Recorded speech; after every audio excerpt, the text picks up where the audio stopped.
sign going na press with the local zone BJP Mizoram I win of group and soya going na press with to solve local he national national spokesperson Madam Safia Ilmi Ania then Budi Vesh Kumar and Mizoram Prabari and Papa on Diasa on two he he lalu bisa kita nai and joint treasurer and ya saklea he Jacinta Cole secretary state secretary ni papa then boina kaya ron susu ke ba kajian BJP state Mizoram matangin local state kuban pasatang IPS retired vice president Kudelson Morlia general secretary who and Joshua Cole committee member Dr. John Ultuama who Sandeep Sharma treasurer Sandeep Agarwal, then Johnny media convener led, Pularam Dinfala, IT convener led, Minot Boka. Here, good conmemorated to Globama and program that he had to in, good West Kumar Takangana. So, members of the press, friends, and my party colleagues, let me first introduce ourselves. Shazia Ilmi, as you know, is the national spokesperson of the BJP, and I am the Prabhari of Mizoram BJP. And there is a common thread which binds us all with you. We both have been journalists. She was with ABP News, and she has worked with several other channels. She's been a journalist of repute, covered various significant, important events, and she's been a very, I would say, a celebrated anchor. And then she joined the Anna Hazare movement against corruption, and finally joined us. I think 10 years back. 10 years back. So she knows journalism and you all much better than any one of us. I also have been a journalist, worked for 20 years in the Indian Express, the Economic Times, India Today, and finally with NDTV before I quit and I joined BJP way back in 2014. So there's something which binds us with you all, and I thought we should mention this because we can empathize with you. So we are here, gathered here because of the events which took place on 16th and 17th April in Parliament. There were three crucial bills which had been slated for passage, and if they had been passed, they would have gone a long way in empowering our women. But this did not happen, and because you are such an enlightened lot, Congress, Samajwadi Party, DMK, and Trinamool Congress, they all conspired to ensure that the three bills did not pass muster, and the 2/3 majority which was required for the passage of the three bills, that it could not happen, and the three bills were defeated. But this was not just a defeat of three pieces of legislation.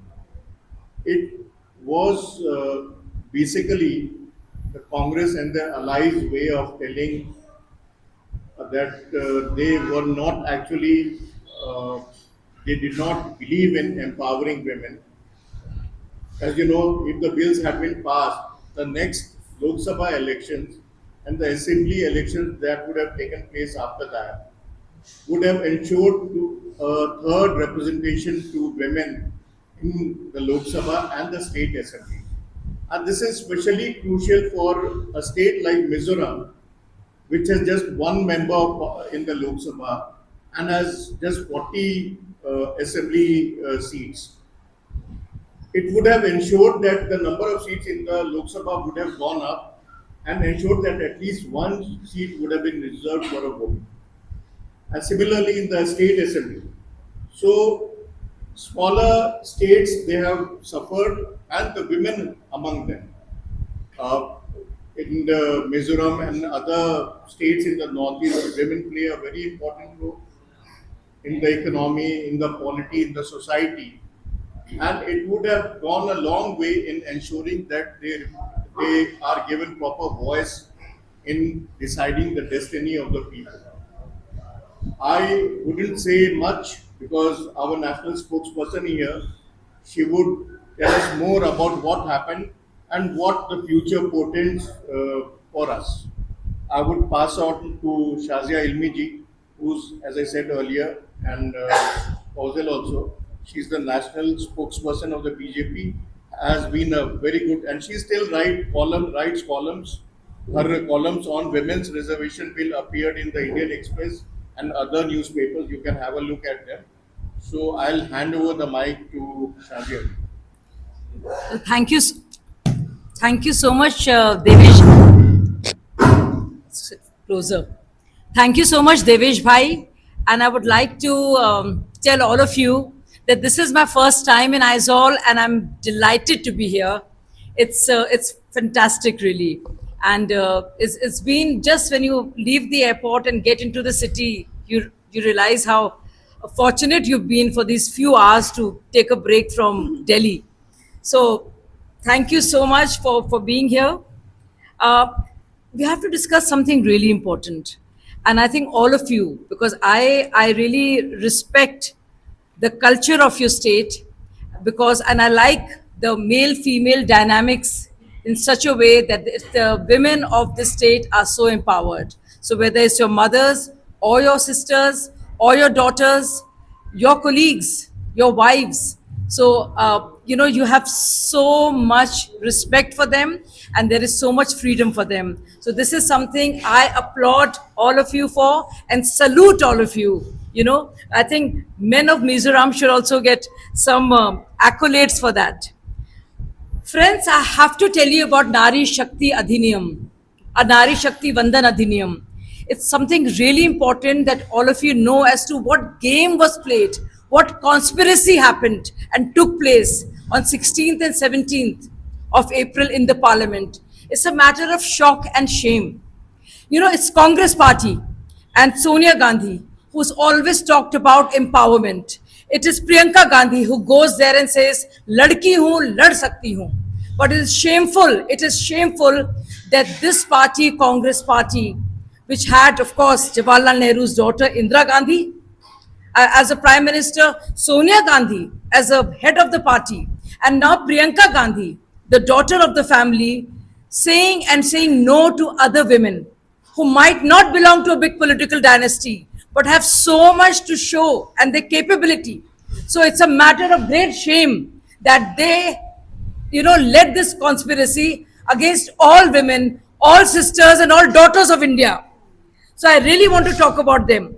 For decades, we're talking about empowerment of women.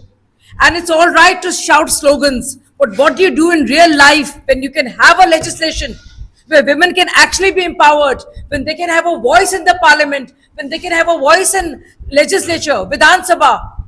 You don't want to do it. So let me tell you a brief background. You all know that 1996, so many, 3 decades, Deve Gowda ji, the Prime Minister, it was first introduced, it lapsed, it was passed in Rajya Sabha under Manmohan Singh ji, but it never cleared the Lok Sabha. And for 27 years, Indian women were told, yes, you will get it, but not now, not now. And we have to learn, all of India has to learn a lesson from the Northeast, that women from Northeast were never waiting. And as we feel sad about the moment, let us acknowledge a powerful truth that in many parts of India, especially in the Northeast, women were never waiting.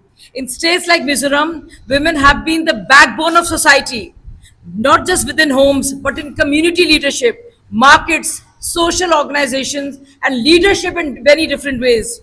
The spirit of collective responsibility, discipline, and dignity that defines Mizo society owes much to its women.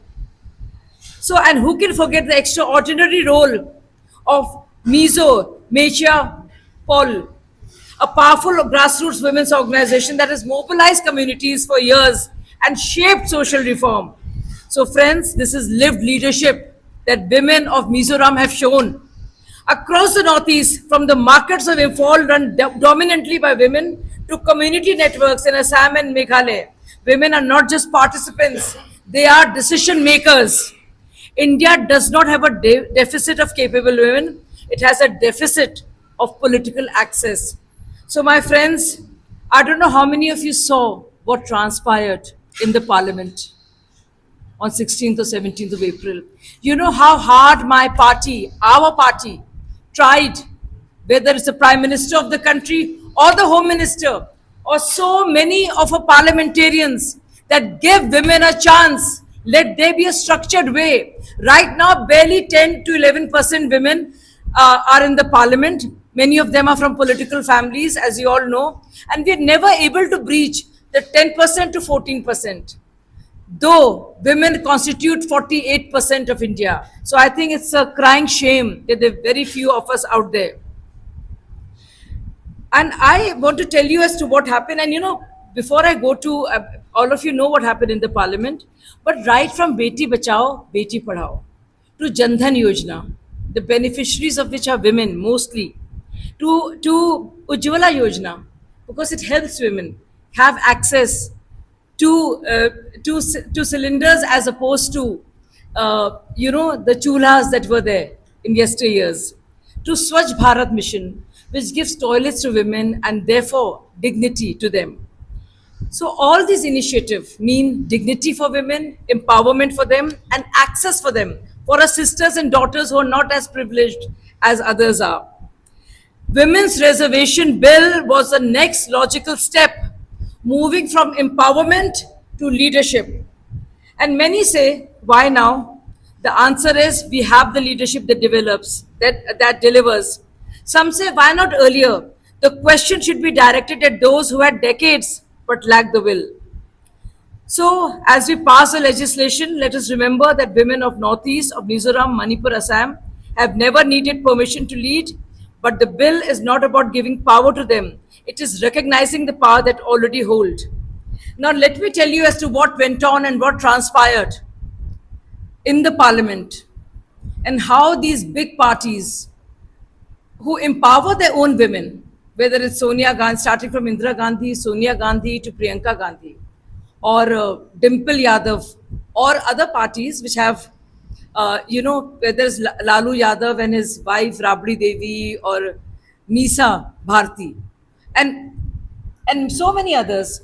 18 members of Mulayam Singh Yadav's family, many of them are women, are all in politics. Yet they talk about, why don't you have more Muslims and more Yadavs?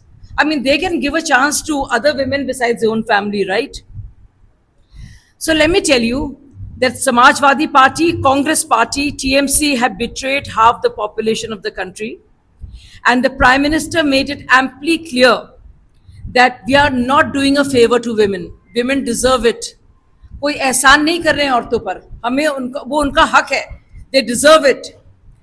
And our Home Minister, Amit Shah, exposed all the falsehoods of opposition and clarified, because I know many of you will be curious and you will ask me this question, what about delimitation?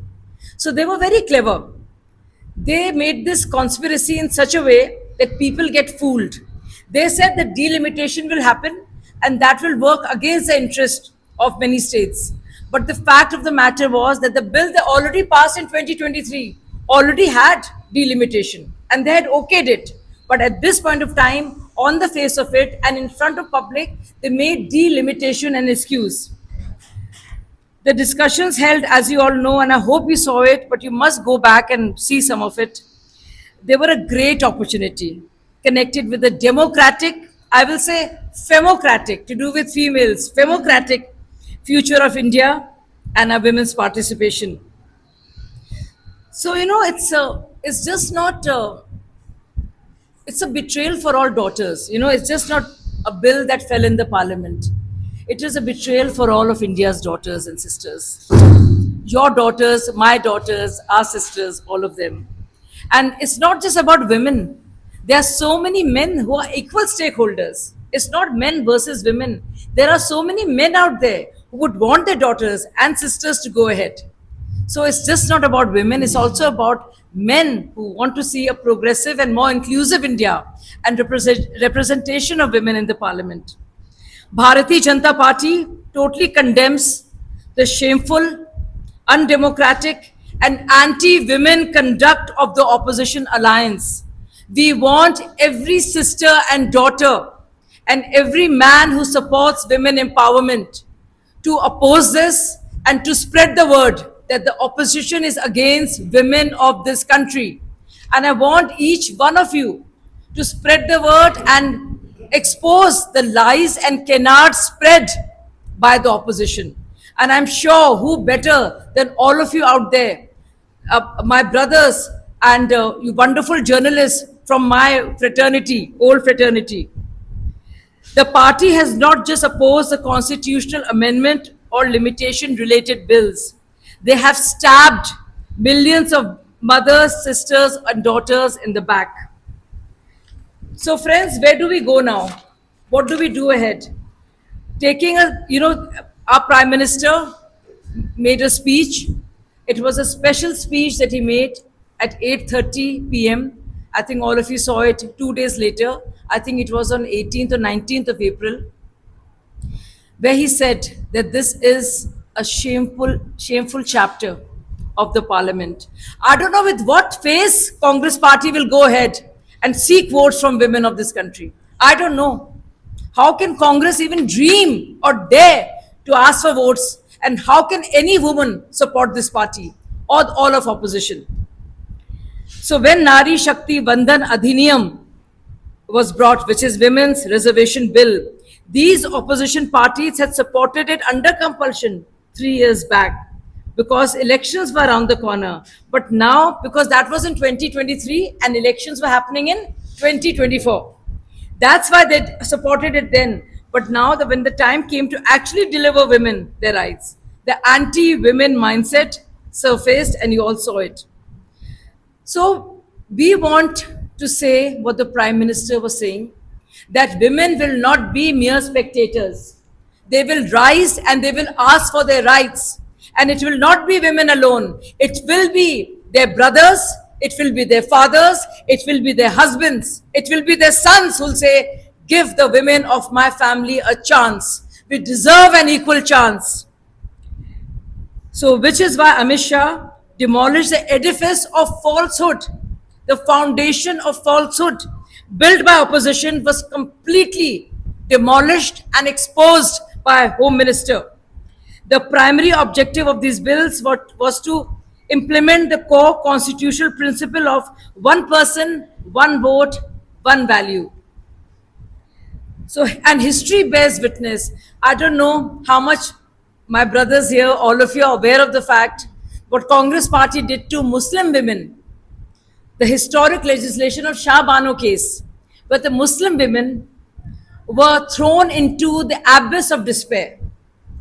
Why? Because there was a legislation made already by Supreme Court, which Rajiv Gandhi government overturned, thinking that the Muslim men and the Muslim clergy and the Maulanas would get angry. So they just threw away the interests of Muslim women. That was done by Rahul Gandhi. Now you see what, that was done, that was done by Rajiv Gandhi. How women were thrown in the abyss of despair, left out to struggle for their own dignity. And now you see what his son has done. What the father did to all the Muslim women of the country, the son has repeated that. But this time is much worse, because all the women of this country have been betrayed. Earlier, just the Muslim women, and now all. Our Christian sisters, our Muslim sisters, our Hindu sisters, all have been betrayed by Congress party. It's a matter of great shame, and I strongly condemn it. All of us here, sitting here, strongly condemn and oppose this, and we want to challenge the Congress party and the opposition parties and ask them with what face will they go and ask any woman to vote for them. My request to all of you, who are the office bearers, who are part of the party, to go and spread the word. And I would also request all of you, our brothers in media, and all of you out there, to raise these questions as to why did the opposition kill this bill, this constitutional amendment, which would have given dignity and empowerment and access to Indian sisters.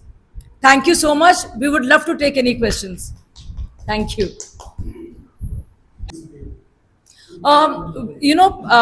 You heard the Prime Minister. While we are very disappointed, very, very disappointed with what happened, but because the Prime Minister is very committed and he spoke about it, we will find a way to come back again. Right now, we will spread the word, go everywhere. We want to build pressure on these parties and we want to expose them, but we will definitely ensure that women get their due when it comes to their representation in the parliament, when it comes to their representation in the state legislatures. For sure. So, delimitation will happen after the caste census. And we announced the caste census actually, but our government decided that we will go ahead and have the inclusion of caste also.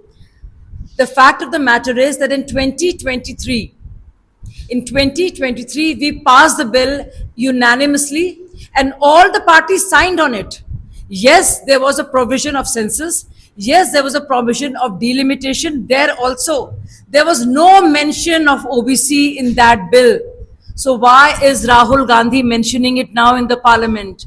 Why is Rahul Gandhi and the opposition mentioning quota within quota now, when in 2023, when they signed on the bill and agreed with the bill and passed with the 2023 bill, why didn't they mention the quota within quota then?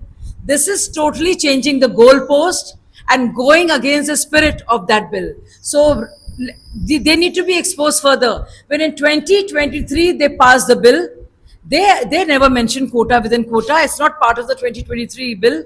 And also you asked a very important question. Why not census and why not delimitation? So the census is already underway. It has already begun. The Home Minister has announced this on the floor of the House. The new census has already begun. And first is identification of houses, and then we start collecting data. If we were to go by that, the minute you do census, you start with delimitation. Because as you see, some constituencies have less voters, some constituencies have more voters.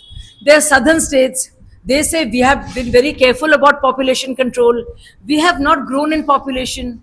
So why should people from states like UP and Bihar have more seats?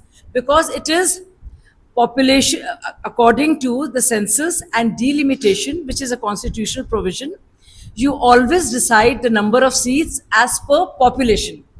So obviously some states have become much bigger because of population. So there is need for MP to represent, every MP has to represent the constituents at the parliament, right?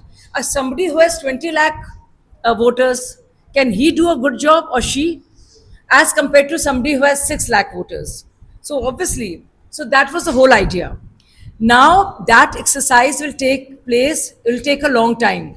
We wanted it to be done for the 2029 elections. But I think opposition is not serious by insisting on including this as per the caste census, as per the delimitation, which is yet to happen. They're postponing it to 2034 because these exercises take time. It's an all India census that is going to be done. The population register, post which there will be delimitation. Now, no, BJP or Modi government will not do delimitation.